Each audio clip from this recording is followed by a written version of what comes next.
तमिलनाडु के सथाकुलम इलाके में एक मोबाइल शॉप का ओनर जयराज और उनके बेटे बेनिक्स को लॉकडाउन के नियम तोड़ने के आरोप में दोनों बाप बेटे को अरेस्ट कर लिया गया और जेल में डाल दिया गया।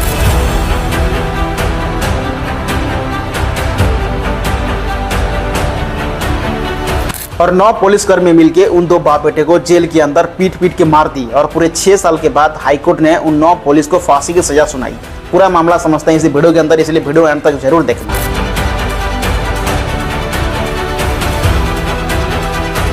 आज हम बात करेंगे तमिलनाडु की उस काले अध्याय की जहां 9 पुलिस की वर्दी पहन के शैतान बन गए थे। 2020 में सथाकुलम कस्टोडियल डेथ ने पूरे देश को झंझोर के रख दिया है। दोनों बाप बेटे को हिरासत में ले लिया गया और पीट पीट के मार दिया गया और पूरे 6 साल के बाद उन 9 पुलिस को हाईकोर्ट ने फांसी की सजा सुनाई। ये कहानी है तमिलनाडु तूतीकुरम के सथाकुलम इलाके की है। जयराज नाम का एक 59 साल का युवक जो कि एक मोबाइल का दुकान चलाते थे और उनके साथ दे रहे थे उनके 32 साल का बेटा बेनिक्स। जयराज के परिवार में उनके वाइफ और उनके बेटे बेनिक्स और उनके 5 साल की बेटी रहते थे। पूरा परिवार बहुत खुश था और सुबह दोनों बाप बेटे दुकान खोलते थे और शाम को दुकान बंद करते थे और ऐसे ही सब कुछ सही चल रहा था और तभी कोरोना जैसा महामारी आ गया। हाँ दोस्तों, मैं बात कर रहा हूँ साल 2020 की। और कोरोना महामारी की वजह से भारत में लॉकडाउन लगा दिया गया और जैसे ही लॉकडाउन खत्म हुआ तो भारत सरकार रूल को बहुत टाइट कर दिए।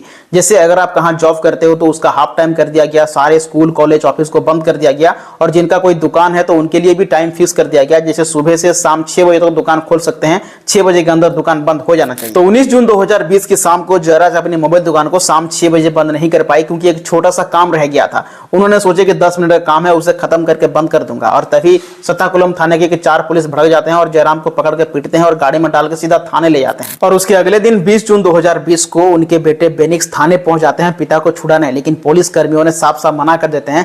तो बेनिक्स पुलिस का हाथ पैर पकड़ के गिड़गिड़ाते हैं और ये बोलते हैं कि प्लीज सर मेरे पिता को छोड़ दो क्योंकि उनकी तबीयत अभी खराब है, आप उनके बदले मेरे को अरेस्ट कर लो। और इतने में पुलिस कर्मियों को बहुत ज्यादा गुस्सा आ जाता है तो उन्होंने बेनिक्स को पकड़कर जेल के अंदर बंद कर देते हैं। और उसी दिन शाम को 9 पुलिस कर्मी मिलकर उन 2 बाप बेटे को पूरे रात भर यानी कि 8 घंटा तक मारते रहते हैं और जब वो बेहोश होते थे उन्हें फिर जगाते थे, फिर मारते थे। और अगले दिन सुबह थाने के अंदर जो खून पड़ा हुआ था उसे भी उन 2 बाप बेटे को सफाई करने के लिए बोलते हैं। दोनों बाप बेटे की हालत इतना खराब हो चुका था कि वो अपनी जगह पर भी खड़े नहीं हो पाते। ज्यादा मारपीट और ज्यादा टॉर्चर की वजह से दोनों की हालत बहुत खराब हो चुकी थी, इसलिए दोनों बाप बेटे को कमरापुरम सरकारी अस्पताल को ले जाया गया, लेकिन ज्यादा दिन तक वो टिक नहीं पाए।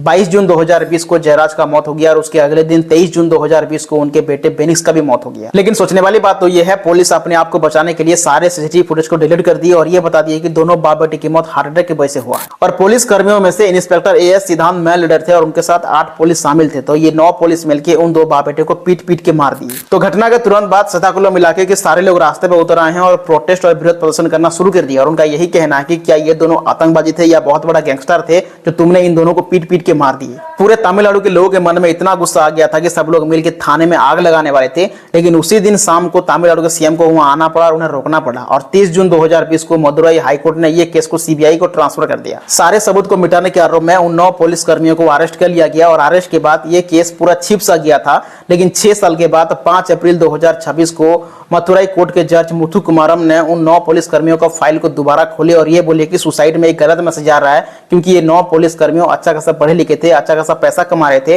लेकिन उन 2 बाप बेटे का क्या गलती था जो उन्हें पीट पीट के मार दी। और ये एक मर्डर था, इसीलिए 9 पुलिस कर्मियों को फांसी की सजा सुना दिए और दोनों बाप बेटे के परिवार को 1 करोड़ 40 लाख मुआवजे दिया गया। दोस्तों, ये पहला ऐसा केस है जो 9 पुलिस कर्मियों को फांसी दिया जाएगा। भारत में हर साल सैकड़ों मामला दर्ज होते हैं, लेकिन किसी को न्याय मिलता है, लेकिन किसी को न्याय नहीं मिलता है। और लास्ट में उन्होंने ये भी कहा है कि वर्दी का रफ यहाँ नहीं चलेगा क्योंकि कानून सबके लिए बराबर है। मेरे भाई, ऐसे जज को दिल से सैल्यूट है क्योंकि आज न्याय की जीत हुई। मेरे ख्याल से अगर रेपिस्ट को भी ऐसे फांसी दिया जाता तो शायद देश में रेप नहीं होता। आपका क्या राय है कमेंट सेक्शन में जरूर बताना। अगर ये जानकारी आपको अच्छी लगी तो वीडियो को लाइक शेयर और चैनल को सब्सक्राइब जरूर करना। बहुत जल्द मिलेंगे एक नए एपिसोड में।